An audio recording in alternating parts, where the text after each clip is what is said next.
Ready হয়ে গেছে মা। আর তার সঙ্গে আর কি আছে? না, আর ষষ্ঠীর সঙ্গে আর কি আছে? তো সেটাই তো বলছি। উল্টো করেছে নাকি? দেখতে পাচ্ছ তো ঘড়ি? ঠিক আছে। তো আমরা রেডি হয়ে বেরিয়ে পড়েছি একটু বাজারের উদ্দেশ্যে, কিছু কেনাকাটা বাকি ছিল, তাই জন্য আমি আর কর্তা চলে গেলাম বাজারে। তো এখান থেকে জামাইয়ের জন্য একটা গেঞ্জি এইসবগুলো নেওয়া বাকি ছিল, সেইগুলো নিলাম। কারণ মাও বলেছিল জামাইবাবু, তারপরে আমাদের যে জামাই, তারপর আমার হাজবেন্ড, এদের জন্য কটা জিনিস কিনতে, সেইগুলো আবার কিনে নিলাম। নিয়ে তারপর এখান থেকে রেডি হয়ে আবার বেরোবো। একবারে রেডি হয়ে বেরিয়েছি এখান থেকে, একবারেই আমরা দিদি বাড়িতে চলে যাব, কারণ এবার আমাদের জামা ষষ্ঠী দিদি বাড়ি। এখান থেকে দেখো মিষ্টি নিয়ে নিলাম, মিষ্টি দই এগুলো সব নিয়ে নিলাম। আমার এই দোকানের মিষ্টিটা খুব ভালো লাগে, ওই জন্য যেখানেই যাই এখান থেকেই মিষ্টি নিই।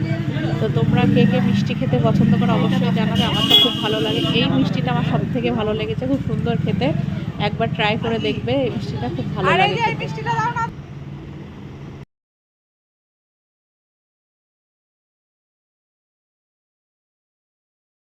যা হলো হলো।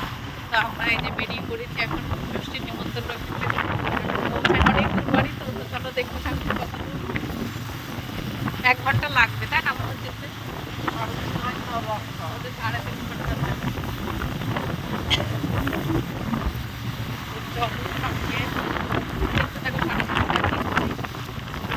এখনো মেলা ভাঙেনি, আছে মেলা এখন।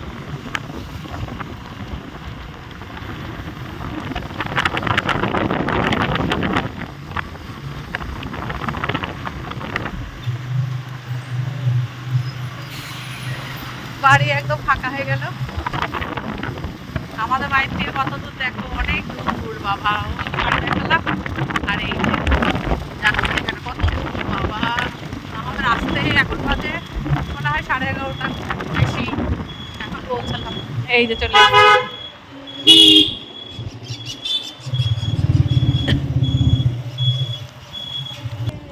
Happy birthday, happy birthday. টনিতলায় গেছিলি, চলে আসলি? এই হ্যাপি বার্থডে, ওই দে এই এই করছে। আরে বাবা, এদিকে তো দাদার কলে যাও না, আবার আই আই করছে। না তাহলে কার কার ডাক্তারে? ও ওদের দেখে এখন আয় করছে, আমার জীবন দাদার দেখে। বলো বলো। হ্যাঁ ওই তো পূজা দিয়ে এখনই আসলে।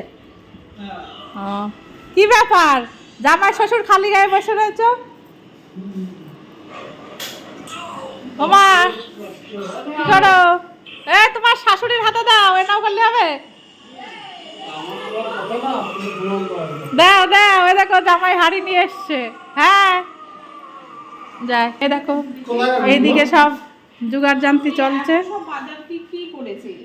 আরে কিছুই না, হ্যাঁ রাখো। তো আমার কর্তা দেখো খাবারটা খুব ভালো লেগেছে, হাত চেটে খাচ্ছে। তো এখানে 3 জামাই খেতে বসে গেছে। তো তোমাদের ভিডিওটা কেমন লাগলো অবশ্যই জানাবে। ভিডিওটা ভালো লাগলে লাইক শেয়ার কমেন্ট করে পাশে থাকবে, আর আমার প্রোফাইলটা ফলো করে দেবে। Tata bye bye.